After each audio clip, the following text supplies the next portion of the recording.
My name is Walter Candle. I am 63 years old, and last spring, my own daughter told me there was no room for me on the family cruise I had paid for. She made it sound like bad luck, like some little problem nobody could control. The ship was full, she said. She sounded sorry, or at least she tried to. 3 weeks before that call, I had wired $32,000 for my family, for the trip my daughter had planned, and for the grandchildren I would have crossed an ocean just to see. I did not argue. I did not raise my voice. I simply ended the call, set the phone down, and looked out at the yard my wife used to love. But there was one detail none of them knew. It was sitting quietly in a drawer, waiting. And in time, that detail would lead to a captain saying my name in front of every single one of them. Before I take you there, please take a moment to like and subscribe, and tell me in the comments where you are watching from and what time it is for you right now. Now, let me take you back to that Sunday in April, the day my phone rang. The phone rang while I was washing my coffee cup. Diane's name lit up the screen. When I answered, her voice came through with that warm, rushing tone she always had when she wanted something, or when she wanted to soften something before it reached me. I told her I was fine, that I was getting the garden ready. She said that was good, then paused. I knew that pause. Then she brought up the cruise. I dried my hands and asked if everything was set, because I had seen the charge clear. She thanked me for that, really thanked me, then paused again. She said they had hit a snag with the rooms. When I asked what kind of snag, she told me the ship was basically full now. They had booked late, she said, and there simply was not a cabin left for me. I stood there with the towel in my hand and asked if there was no cabin at all. She said there was nothing. She had called twice. She was so sorry, Dad. Maybe next year, she said. Just the two of us could take a little trip. I looked out the kitchen window. The maple Margaret had planted was budding. I told Diane I understood. I thanked her for letting me know. She asked if I was upset. I told her no. I told her to go and enjoy it. Then we said goodbye. I set the phone on the counter and stood there in the quiet. The ship was full. I turned those words over in my mind, slowly. A few days later, I learned something that did not fit. Diane mentioned, almost proudly, that the Hendersons were coming too. Her friends from the club, a whole party of them, couples I had never even met. Somehow, all of them had found space on a ship with no room for the man who had paid for it. I did not call back. I did not accuse anyone. I simply went out to the garden, knelt down in the dirt, and did the only thing that made sense to me that morning. I worked. But a question had taken root in me, and it would not stop growing. How did a full ship find space for strangers, but none for me? You have to understand who I am to understand why I stayed quiet. I built a contracting company from nothing. 2 trucks, a borrowed ladder, and a wife who believed in me when no bank would. Margaret and I were married for 40 years. She passed 4 winters ago, and the house has been too quiet ever since. After she was gone, I sold the company. The right buyer came along, the price was fair, and I had no fire left for early mornings on cold job sites. I took that money and did what Margaret had always trusted me to do. I was careful with it. I was patient. I made some investments, the kind you do not talk about over dinner. I never told the kids the details. It felt like bragging, and bragging was never my way. To them, I was just Dad, retired, a little slower now, good for a loan, good for babysitting, good for picking up the check. I told myself that was fine. That was what fathers did. You gave, and you did not keep score. Diane visited when she needed something. Tyler, my son, called mostly around holidays, or when his car needed work. I knew the shape of it. I just did not want to name it. That night, after the cruise call, I made dinner for one. I set the plate at my usual spot, with Margaret's chair empty across from me. I told the empty chair that they had found room for the Hendersons, and I did not know why. Maybe it was habit, but I almost heard Margaret answer me. Then why are you surprised, Walter? And the truth was, I was not surprised. That was the worst part. I had seen this coming for years, and called it love. There was an envelope on the hall table that I had not opened yet. It had been sitting there for 2 days. I told myself I would get to it tomorrow. The pattern was not new. I had simply gotten very good at not looking at it. 2 years earlier, Diane needed help with a down payment. I covered it. No paperwork, no questions. When Tyler's transmission went out, I wrote the check before he even finished asking. I did not mind the money. Money was something I could always make, and something I had already learned how to manage. It was the small things that landed harder, like the time I overheard Greg, Diane's husband, on their back porch. I had stepped outside for air during a barbecue, and he did not know I was there. I heard him say they just needed to keep the old man happy because I was good for it. Then he laughed. Diane told him not to be awful, that I meant well. Greg said he was not being awful, he was being smart. I went back inside and complimented the potato salad. There were other moments too. Birthday parties where I sat at the edge. Conversations that stopped when I walked up. The slow, polite distance families build when they have decided someone has become more of an obligation than a person. When the cruise first came up, I had offered to come along, and I had offered to pay. I remember Diane's face flickering for just a second before she smiled. Later, I learned what that flicker meant. She had said it to Greg. not knowing that I would hear it secondhand from Tyler, who had a habit of repeating things he should not repeat. Diane had told her husband that Dad just did not fit the vibe of this trip. The vibe of the trip? I rolled that phrase around for days. I had raised her. I had walked her down the aisle. I had held her firstborn in the delivery room while she cried and laughed at the same time. And somewhere along the way, I had become a man who did not fit the vibe. I should have been angry. Instead, I felt tired. And underneath the tiredness, something colder and clearer began to form. Not out of anger, but out of habit. I am a man who likes to know where things stand. I made a list of what I had promised. The college funds came first. I had opened accounts for both grandkids the year Margaret died. Emma and her little brother. It felt like the right kind of legacy, the kind that outlives you. I underlined those accounts twice. Then came the bigger number. Diane and Greg had found a house in a nicer neighborhood with better schools. At least that was what they had told me. I had agreed to help with the down payment again, a serious sum. We had shaken on it at Thanksgiving. I looked at that figure for a long time. There was a rhythm to it that I had never allowed myself to see before. Every few months, there was a need. A house, a car, a trip. And every few months, there was my name on the check. They did not ask how I was doing. They asked what I could do for them. I was not being a father anymore. I was being scheduled. That was the word that stuck with me. Scheduled, like a utility. Turned the valve, and money came out. I set the pen down. Outside, the maple had gone full green. Margaret used to say that I would give someone the shirt off my back, then apologize because it was wrinkled. She had meant it kindly, but sitting there, I wondered if she had also meant it as a warning. I did not tear up any checks that night. I did not decide anything dramatic. I just let the question sit beside the first one, the two of them keeping each other company. If they could find room for strangers but none for me, what exactly was I funding? And what would happen if I simply stopped? I still had not opened that envelope. It sat on the hall table for one more day before I finally picked it up. It was heavy stock, cream-colored, with my name typed instead of handwritten. The return address belonged to a name I recognized well, though my children never would. It was a company I had believed in for years, a cruise line. I had put money into that company back when the markets were shaky and most people were running the other way. I had met its people, sat in a few rooms with them, read their reports the way some men read box scores. They had done well. So had I.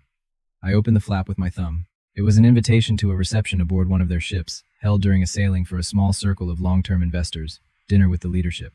A thank you, the letter said, for years of confidence in the company. I read the ship's name, then I read it again.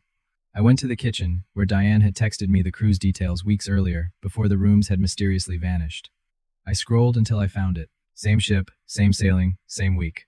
I set the phone down very slowly. The boat my daughter said had no room for me was the same boat where the company I had backed wanted me as their guest. I sat down at the table. I did not laugh. I did not smile. Not quite. I just felt the two questions I had been carrying click together into something that was no longer a question at all. For a long moment, I looked at Margaret's chair. I had known that woman for 40 years, and I knew exactly what she would have said. Go, Walter. So I picked up the invitation, walked to my study, and reached for the phone. There was a call I needed to make. The man I called was named David Smith. He handled investor relations for the company, and over the years, we had become something close to friends. He was a straight talker with a good memory, the kind of man who returned a call within the hour. When he picked up and heard my name, he sounded genuinely pleased. I told him I had received the invitation for the reception aboard the ship. He asked if I was coming, and said they would be glad to have me. It was a good group that year, he said. I told him I was coming, but I needed a favor handled quietly. He said that sailing was nearly full, but for me, they would find something. In fact, he said, he would put me in one of the suites on them. I almost told him the rest. I almost told him about Diane, about the rooms that somehow did not exist for her own father. But it was not his burden, and saying it out loud would have made it smaller than it was. Instead, I told him one more thing. My family was on that sailing, and I would rather they not know I was aboard. Not yet.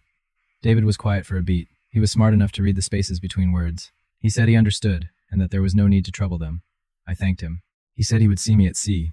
I ended the call and sat in the dim light of my study with the invitation propped against the lamp. I was not planning revenge. I want to be clear about that. I had no scheme and no trap. I only knew I was going to stand on that deck with my own 2 feet, on a ship I had helped keep afloat, and let things be exactly what they were. Whatever happened next would happen in the open. 2 nights later, my tablet chimed with a video call.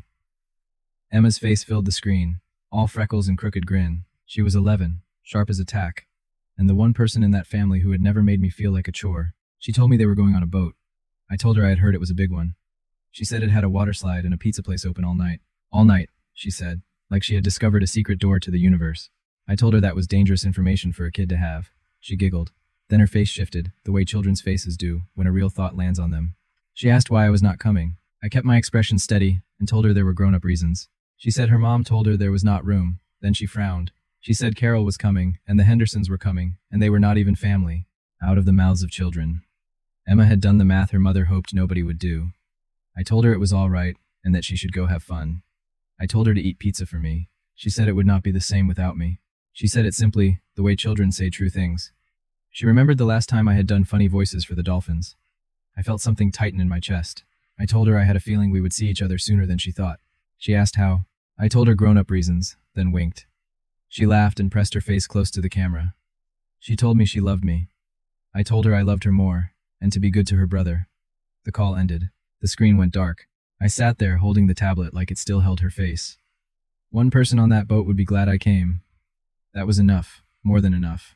I started packing the next morning. I packed a suit I had not worn since Margaret's funeral. I tucked the cream-colored invitation into the inside pocket, just in case anyone ever needed to see it. Let me pause here for just a moment. If you have ever been the one who gives and gives, only to be told you do not quite fit anymore, then you know the quiet ache I felt when I closed that mailbox and stood alone with the truth of it. If this story is touching something in you, tap subscribe so you do not miss how it ends. And do me a favor down in the comments. Tell me if someone has ever made you feel invisible right after you helped them. I read every comment. Now let me take you back to the dock. The terminal was a river of people, all rolling suitcases, sunscreen, and excitement. I came through a separate entrance. A young man in a crisp uniform checked his list, found my name near the top, and his posture changed. He welcomed me aboard and said they had been expecting me. He did not ask for the invitation. He already knew. Someone took my bag, and then I was walking up a gangway lined with staff who nodded as I passed. They told me it was a pleasure to have me with them. Some said it was good to see me again. I did not recognize all of them, but they knew me, or they knew the name, and the difference between those two things did not matter much just then. From the high windows of the boarding lounge, I could see the main concourse below, the regular line. And there, in the middle of it, was my family. Diane had sunglasses pushed up in her hair and was herding the group like a tour guide. Greg stood beside her on his phone. Tyler trailed behind. And the Hendersons, the famous Hendersons, laughed at something. Emma was there too, small in the crowd, looking up at the enormous white hull with her mouth open. They were maybe 40 feet below me, and they had no idea I was watching. They had no idea I was aboard at all. A steward appeared at my elbow and told me my suite was ready whenever I wanted to see it. I told him I would be there in a minute. I watched my daughter scan the crowd, counting heads, making sure she had everyone, making sure her party was complete. In her mind, everyone who mattered was accounted for. I turned away from the window before she could feel my eyes. There was no rush. We had a whole week at sea, and the ocean has a way of bringing people face to face. The suite was the kind of room you do not quite believe is real. A wide balcony opened toward the ocean, stretching out forever. The sitting area was bigger than my first apartment. I set my one suitcase on the rack, and it looked lonely there. Somewhere on a lower deck, in cabins I had paid for, my family was unpacking. Standard rooms, perfectly nice. I had made sure of that when I wired the money. I was not bitter about the cabins. I had wanted them to have a good trip. There was a knock at the door. It was David Smith in a blazer, grinning. He said I had made it. We shook hands, then he pulled me into a quick clap on the shoulder. He asked if I was settling in all right. I told him it was more than all right, and that the suite was too much. He told me not to be foolish, and said I had earned the view. David stepped out onto the balcony and looked over the water. He told me the reception was Tuesday night and that the captain would be hosting, Mr. Albright from the board would be there too, and he had specifically asked whether I was attending. I asked if Albright remembered me. David told me that I had backed the company when the smart money called them a sinking ship, and people remembered who stood with them in a storm. Then he turned and told me the captain wanted to say a few words that evening about long-term partners. I would be sitting near the front, and my name might be mentioned in front of the room. I told him, again, that it was not necessary. He laughed and said I kept saying that, but it was already done. After he left to make his rounds, I stood alone on the balcony while the wind pulled at my collar. Tuesday night, a room full of people, the leadership of a company, thanking me by name, and somewhere on that same ship, my daughter was telling her friends a very different story about who I was. I wondered what would happen if those two stories ever ended up in the same room. I had a feeling I would find out. I did not plan the first encounter. The ocean planned it for me. The next morning, I was on the upper deck with coffee in hand, watching the wake unspool behind us. It was a quiet hour. Most passengers were still at breakfast. Then I heard someone say, "Grandpa," and I turned. It was not Emma. It was Tyler, frozen mid-step with a towel over his shoulder, staring at me like I was a ghost. I greeted him and called him son. He looked around as if checking for cameras and asked what I was doing there. He asked if I was on the ship. I told him it seemed so. He fumbled for his phone, then thought better of it. He asked if Diane knew. Before he could say more, she appeared. Diane was in a sundress, coffee in hand, that easy vacation smile already fading as she registered my face. She said my name like it had caught in her throat. She asked what I was doing there. I told her I was enjoying the view. Her voice dropped and sharpened. She asked how I could afford it and who had gotten me on. I told her I had found my own way. Color climbed to her neck. She glanced over her shoulder, scanning for her friends. She said people were going to ask questions. She said this was embarrassing, and asked why I could not just let them have this one thing. I sipped my coffee. I told her I was not there for her party. I had my own cabin and my own plans. She repeated the words, my own cabin, like they could not possibly be true. I told her to enjoy her trip, and I meant it, mostly. Then I walked past her toward the elevator. Behind me, I heard Tyler whisper, asking how I could even afford it. Diane hissed something back that I could not make out. I did not turn around. Same tired face, same gray at the temples, but standing a little straighter than I had in years. The week still had several days left in it, and whatever my daughter thought she was protecting, she had just learned she could not control all of it. I learned later what happened after I stepped into that elevator. Tyler told me weeks down the road, when telling me things finally cost him something. Diane gathered the family in her cabin within the hour. She called it damage control. She told them I could not be wandering around near the Hendersons. She said she had told people I was not coming. She had even told them I had health issues. Tyler asked her what she had told them. Diane said it did not matter. The point was that they needed to avoid me. If anyone asked, I was a distant relative who had booked separately. They would not make it a thing. Greg was pacing. He was not worried about the Hendersons. Not really. He was worried about something else, and it leaked out before he could stop it. He asked how I was affording a cabin on that ship. He wanted to know if Diane knew what those rooms cost, and where that money was coming from. Diane said I had savings. Greg repeated the word savings like it offended him. Then he started to ask what would happen if I was spending money on myself, but he stopped. Diane asked what would happen to what. He said it was nothing. Diane said of course it was not, and asked why it would be. Greg did not answer. He went back to pacing. Tyler said he watched the two of them, and, for the first time, felt like he was seeing the engine under the hood. The trip was not really about family. It had not been for a long time. It was about access. It was about keeping a certain door open. And now the man who was the door had walked onto the ship under his own power, in a suite nobody could explain. Diane told them again to stay away from me. A few days, she said. Then they would be home, and everything would go back to normal. But normal was already gone. Greg's question hung in the cabin air unanswered, and it would not stay quiet for long. The strange thing about that ship was how it treated me. Not because anyone knew my balance sheet. The crew did not announce me. But word moves through a vessel like that, quiet and steady. A waiter pulled out my chair. A bartender remembered my drink by the second night. The maitre d' at the specialty restaurant kept a table for me without my asking. I ate dinner that second evening in a place with white tablecloths and a chef who came out to shake my hand. I sat alone, and I did not mind it. There is a kind of peace in being treated like you matter, even by strangers, especially when your own blood has decided you do not. Diane noticed. I could see her doing the arithmetic across the dining room, watching the staff treat her father like a man worth knowing. It clearly did not fit the story she had built. She kept her distance like she had planned, but she watched. The best parts of those days came small and unexpected. I was having ice cream on the pool deck when a familiar weight dropped into the chair beside me. It was Emma, breathless, her hair wet from the pool. She said she knew it was me. She had seen me the day before, but her mother had told her she was wrong.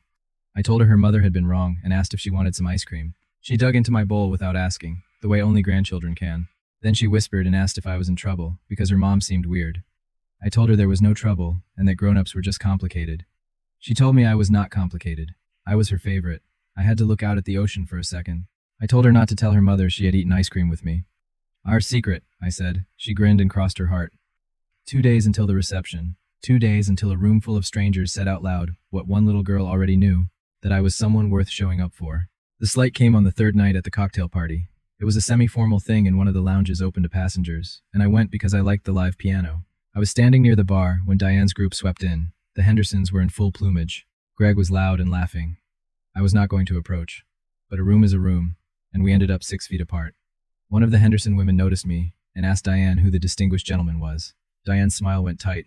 She had a choice in that moment. She made it. She said I was just her father, traveling on my own, sort of tagging along. She said it the way people say something they want to make smaller. Greg jumped in eagerly. He said the old man wanted a little adventure, so they set me up. He chuckled and called me Walt, saying I was living the dream. The Hendersons laughed politely. I felt heat climb my collar, but my voice came out level. I said something like that. I could have ended it right there. One sentence, and the whole table would have shifted. But it was not the time, and a man does not win by snatching at the moment. He waits for the right one. So I let it pass. I nodded, excused myself, and stepped toward the windows. That was when I saw him. An older man at the edge of the group, silver-haired, sharp-eyed, holding a glass he was not drinking from. He had heard the whole exchange. He was looking at me with an expression I could not quite place. Then he set his glass down and crossed the room toward me, unhurried. He asked if he had heard my name correctly. He studied my face and asked if I was Walter Candle. The Walter Candle. Behind me, Diane's conversation faltered. I said that was me. The silver-haired man's face opened into a warm smile. He introduced himself as Harold Albright and said he sat on the board. He told me we had never met in person, but he knew my name well. I had been one of the early believers. He shook my hand with both of his and said, "Frankly, the company owed people like me a great deal." I was aware of the silence spreading behind me. Diane, Greg, the Hendersons, all of them were suddenly listening. I told him that was kind of him to say. He said kindness had nothing to do with it. It was true. Then he glanced around and lowered his voice slightly, though not enough to hide the words. He asked if I would be at the Tuesday reception, because the captain was planning to recognize their long-term partners, and my name had come up specifically. David had mentioned it. He clapped my arm and said he looked forward to it, and that it was an honor to finally shake my hand. He drifted back to his circle, leaving a strange new quiet in his wake. I did not look at my daughter. I did not have to. I could feel her staring at the side of my face, recalculating everything. The captain, a reception, long-term partners, my name specifically. Those were words that did not belong in the story Diane had told about her tag-along father. I finished my drink, nodded to the room in general, and made my exit while the piano played something soft. In the hallway, away from all of them, I let out a breath I had not known I was holding. Tuesday would come whether I was ready or not. The leadership of the company would stand up and say what was true in front of whoever happened to be in the room. And I had a quiet suspicion about who would happen to be in that room, because Diane, I knew, would not be able to resist a party she was not invited to. I was right about my daughter. By the next afternoon, word of the reception had spread through the ship's social circles like a current. An exclusive dinner, leadership, select guests only. The kind of event that, on a ship full of people trying to impress each other, instantly became the thing to be seen at. Diane wanted in badly. Tyler told me how it went. The Hendersons had tried first. They name-dropped half the people they knew and were turned away flat. That was what lit the fire. If even the Hendersons could not get in, then getting in would mean something. Diane could not bear the thought of pulling off less than her glamorous friends. She went to guest services. She smiled, charmed, name-dropped, and was politely told the reception was invitation only, hosted by the company for its investors and their guests. She pressed and asked if there had to be a way. The answer was the same. It was a private function.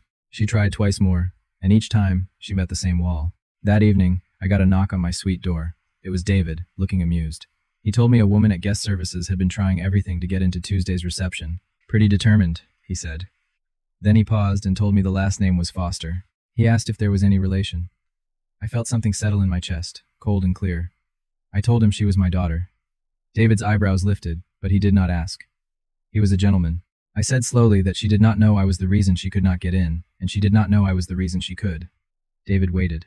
I walked to the balcony, looked out at the dark water, and thought about Emma. I thought about 40 feet of distance at the boarding terminal. I thought about the words he just tagged along. The question was not whether to keep them out. It was larger than that, and it was forming into a decision. I asked David if I could add some names to the guest list quietly, with no explanation to them, just the names. He smiled and said that for me, it was done. I gave him the names that night. Diane and Greg. Tyler. And because I could not help myself, Emma. David said they would receive invitations in the morning from the company, with no mention of me. I agreed. He paused at the door and asked if I was sure. I thought about it honestly. Then I told him to let them come. They should see it for themselves. He nodded and left. The next morning, the envelopes arrived at their cabins, cream-colored, heavy stock, the same as the one that had sat on my hall table for 3 days. An invitation to the leadership reception on Tuesday evening. Formal attire requested. Tyler later told me how Diane reacted. She actually shrieked. She held the card up like a trophy and said she had gotten them in. She said she knew there was a way, that they just needed to know who she was. Who she was. She thought she had won it, charmed it, earned it. She immediately texted the Hendersons to confirm they were going. She booked a hair appointment at the ship salon. She had Greg's jacket pressed. She told everyone within earshot that the family had been personally invited to the most exclusive event on the ship. She had no idea the man who had opened that door was the same man she had hidden from her friends 2 nights before. The tag-along, the one with health issues. The distant relative who had booked separately. I spent that day quietly. I read on my balcony. I had lunch with David and Albright, who told stories about the company's early years. I let the calm of it settle into me. Tuesday was coming, and my whole family would be in that room dressed in their best, expecting to be the center of attention. They were about to learn whose ship they were really standing on, and they thought they had gotten lucky. Tuesday arrived calm and golden. the sea flat as glass. The reception was held in the ship's finest restaurant, a soaring room of dark wood and brass, with windows full of sunset. Crystal caught the light. A string quartet played near the bar. Waiters moved through the crowd with trays of champagne. I arrived early at David's suggestion and was seated near the front at a table with Albright and 2 other board members. The captain made his rounds, stopping to greet me personally. He said it was an honor to have me aboard and gave me a firm handshake. He told me they would be saying a few words shortly and hoped I did not mind being mentioned. I told him I would survive it. I watched the door. They came in around 8. Diane entered first in a deep blue gown, her hair done, glowing with the thrill of having arrived. Greg followed behind her, tugging at his pressed jacket. Tyler looked uncomfortable in a tie. Emma was small and bright in a party dress, scanning the room with wide eyes. The Hendersons trailed in just after them, and Diane immediately took charge of the introductions, steering her group toward the better tables, basking in the glamour of it all. She was radiant. She thought she belonged there. She thought she had earned it. She had not seen me yet. The room was large. The crowd was thick. And I was seated where she was not looking, among people she did not know were important. I watched my daughter work the room she believed she had conquered, and I felt no anger, only a strange, sad clarity. She had no idea that in a few minutes, the most powerful people on that ship were going to stand up and explain in front of everyone she wanted to impress exactly who her father was. The captain stepped toward a small podium near the front. He tapped the microphone, and the room began to hush. He welcomed everyone on behalf of the company. Diane found her seat beaming, with the Hendersons beside her. Emma fidgeted in her chair. The captain spoke about the company, the history, and the hard years. Then his tone warmed.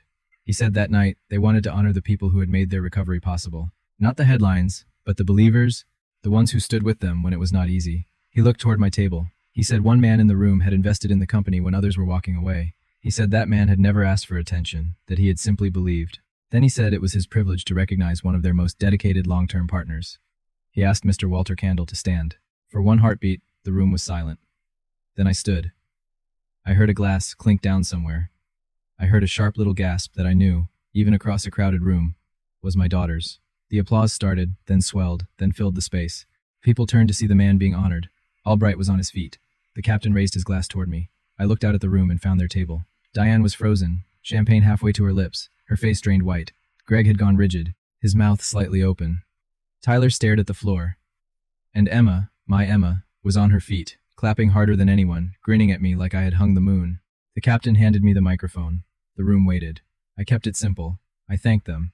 I said I had believed in the company for a long time, the way I believed in showing up for the people who mattered. My eyes found Diane's as I said the last words. I said I believed in standing by the ones who stand by you. The applause came again. I handed back the microphone. Diane could not look away. And for the first time in years, neither could I. The dinner resumed around them, but at one table, nothing moved. I sat back down, and Albright leaned over to tell me it was well said. Across the room, the math was finishing itself on my daughter's face.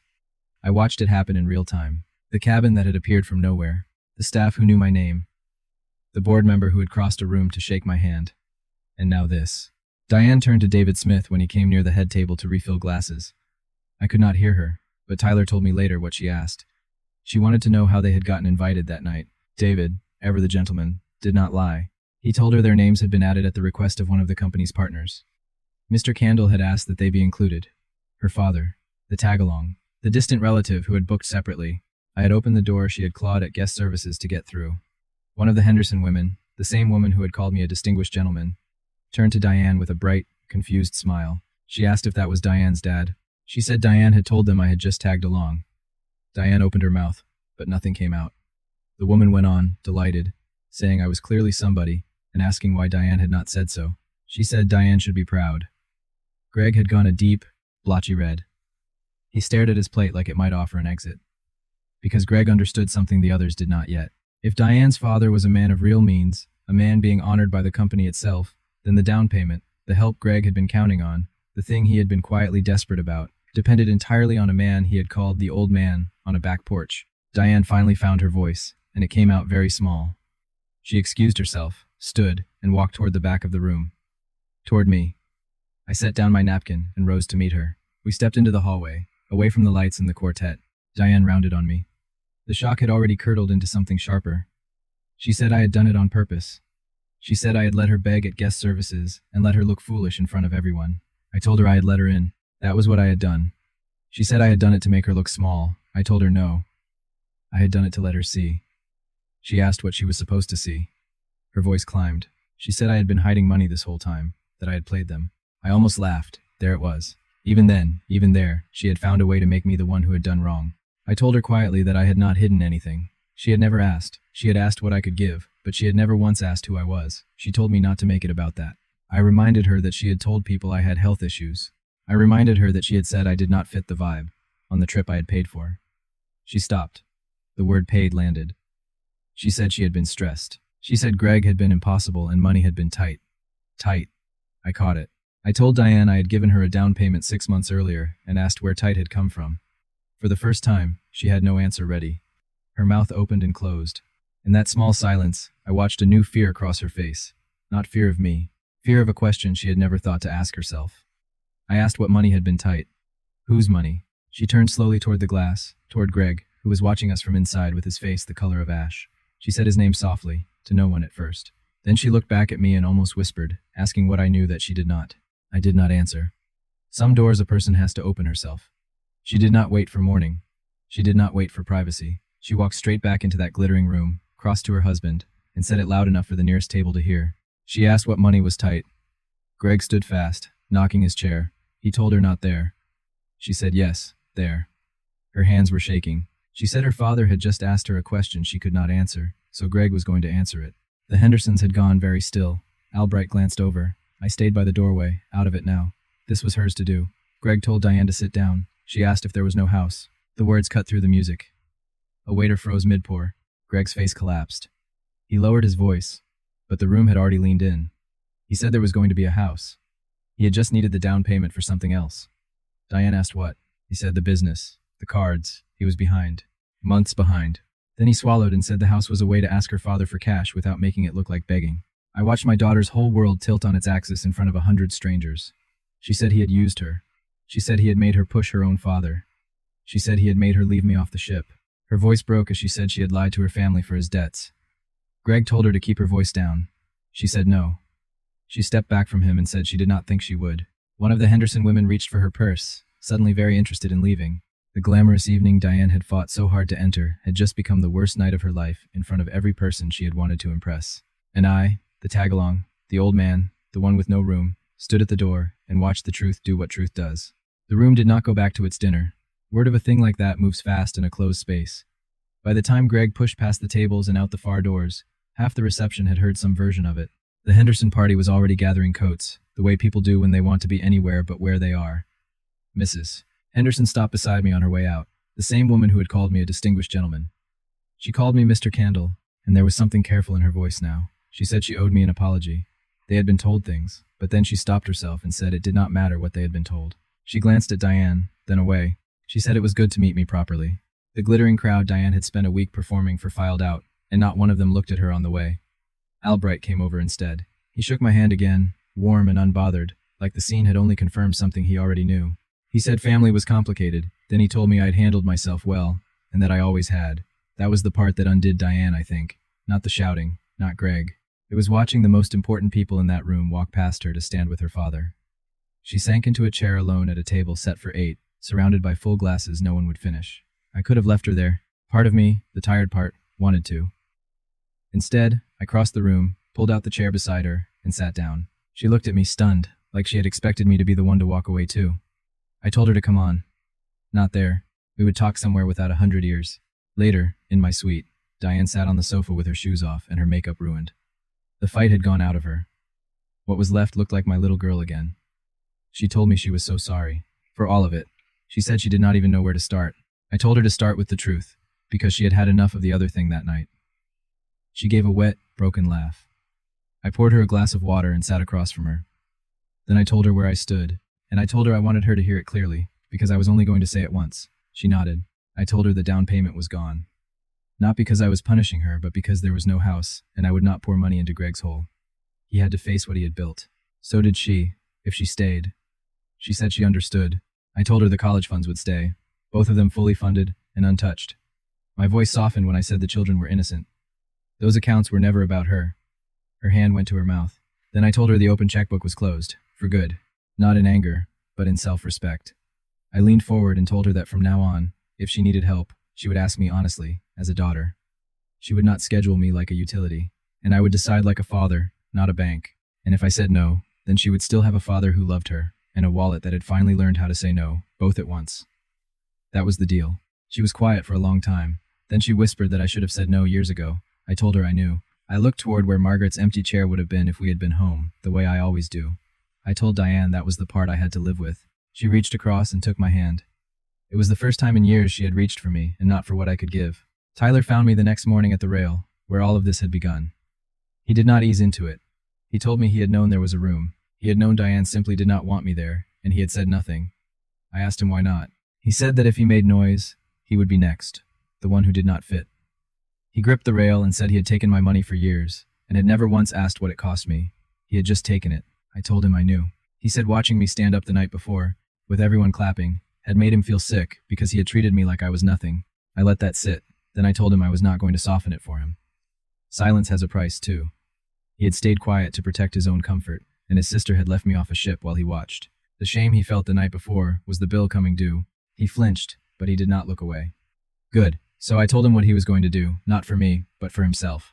The money he had taken for the car and the other things, he was going to start paying it back. Not because I needed it, but because he needed to know he could stand on his own 2 feet. He blinked and asked if I meant all of it. I told him a little at a time, honestly, the way a man does. I put a hand on his shoulder and told him I was not closing the door on him. I was asking him to walk through it upright. For a moment, he looked like he might argue. Then something in him settled. He said okay. He said he would. And I believed him. Mostly. But belief, I had learned, is cheap. I would watch what he did. That was the only language that ever told the truth in my family. That evening, Emma knocked on my door, her little brother in tow, a stuffed dolphin under his chin. She climbed up beside me and said everybody was acting weird. Mom had cried. She asked if it was because the captain had said my name. I told her it was partly that. She looked out at the dark water and said she was glad I had come. Then she said even when her mother said there was not room, she knew there was room. There was always room for me. I had to breathe slowly for a second. I told her she was the smartest one in the family. She had figured out the thing the grown-ups had forgotten. You do not leave people behind. She nodded like it was obvious. To her, it was. We sat there, the three of us, the little one snoring, the ship humming below. No money changed hands. Nobody needed anything from anyone. It was the first time in years I felt like a person to my family instead of a resource. The rest of the cruise was quieter. The Hendersons kept their distance. That crowd had a nose for the wrong kind of story, and they did not want to be part of this one. Diane stopped performing. Greg stayed in his cabin alone with the math of his own making. I did not gloat. There was no victory lap. A man who has watched his family crack open does not celebrate, even when the cracking was overdue. I taught Emma the dolphin voices. Her brother laughed until he got the hiccups. On the last night, I stood at the rail and watched the home port rise on the horizon. I imagined Margaret saying that I had finally stood up, and that it had taken me long enough. I smiled at the water. The trip was ending.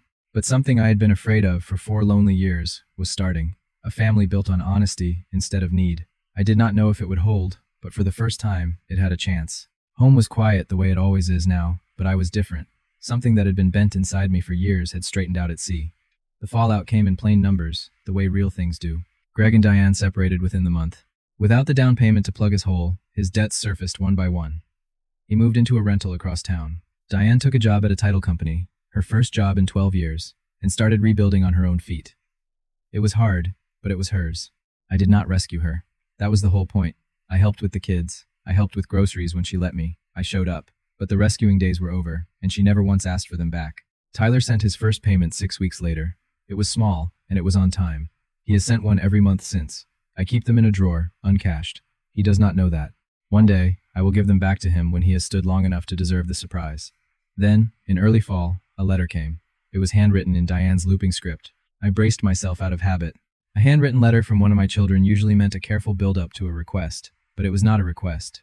It was an apology, the kind that asked for nothing back. She named what she had done, the terminal, the health issues lie, the flicker on her face when I had offered to come. She did not blame Greg. She did not blame the stress. She owned it. One line I read 3 times. She wrote that I was never a tag-along. I was the reason any of them got to go anywhere. She was sorry it had taken a captain, saying my name for her to remember who I had always been. I set the letter on the kitchen table where I would see it. I did not put it in a drawer. Some doors you leave open a crack for whoever comes back, honestly. It is a year later now, and I am telling you this from my back porch. Both college funds are healthy. The grandkids come over most Sundays. I do the dolphin voices on request, and the little one still has not found the bottom of my cookie jar. Diane calls every week, not about money. There is no money to call about anymore, and somehow that made us closer than we had been in a decade. She is standing on her own now, and she is proud of it. So am I. Greg is a name we do not say much. Last I heard, he was working through his debts the slow way, the only way that ever sticks. Tyler still sends his payments.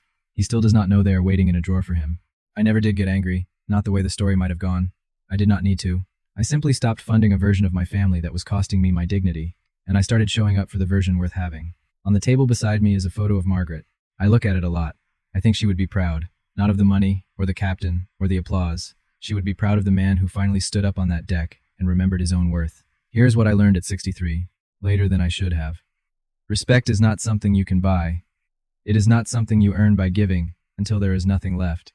It is something you finally stop giving away for free. If Walter's story reached something in you, do me one small favor before you go. Tap that like button and subscribe if you are new here. It is the only way these stories find the people who need them. And tell me down in the comments, have you ever had to draw a line with someone you love? I read every one. There is another story waiting in the description about a mother uninvited from her own son's wedding and how that one turned out. I think you will want to see it. Until then, take good care of yourself.